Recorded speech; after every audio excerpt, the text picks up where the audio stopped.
People who live along Dustin Avenue, where that mass shooting happened yesterday, are still reeling this evening. Some just now being let back into their homes. Others dealing with the loss of neighbors and friends. News 13's Natalie Wada spoke with people in that neighborhood. Natalie joins us live in Farmington and that neighborhood this afternoon. Natalie. Dean, the overwhelming feeling here is just a sense of disbelief. People wondering how this could have happened in their neighborhood and how narrowly they may have missed the gunfire. Well, we had left, had to go to the insurance company.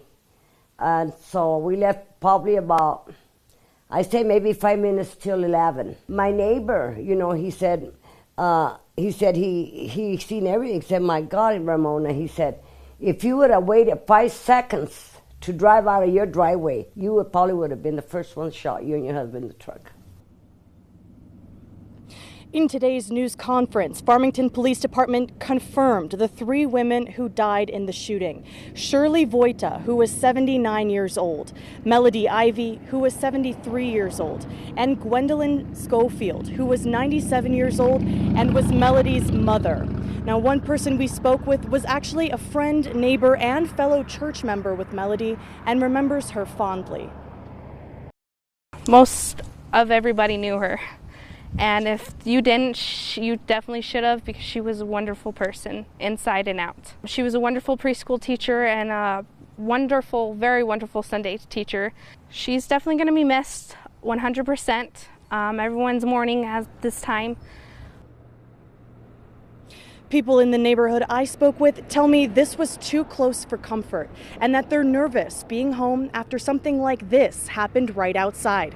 Police also, again in that news conference, saying the violence and brutality of this scene shocked their senses. Back to you. All right, Natalie, thank you. Now, the mayor announced there will be a vigil tomorrow at 6 p.m. at the Farmington Museum for all who wish to pay their respects.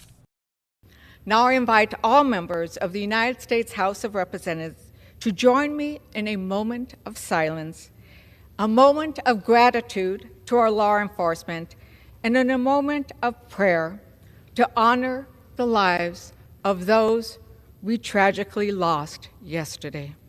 Democratic Congresswoman Teresa Leger Fernandez, who represents Farmington, stood next to her colleagues for a moment of silence on the House floor.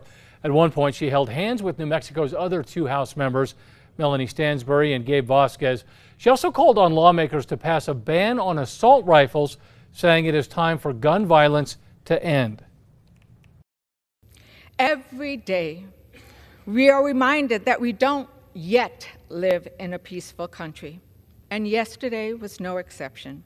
Leger Fernandez also expressed gratitude to the officers who responded to the shooting. And of course, we are working to learn as much as we can about yesterday's tragedy in Farmington. Stay with us on air and at KRQE.com and of course on the KRQE mobile app for the very latest information.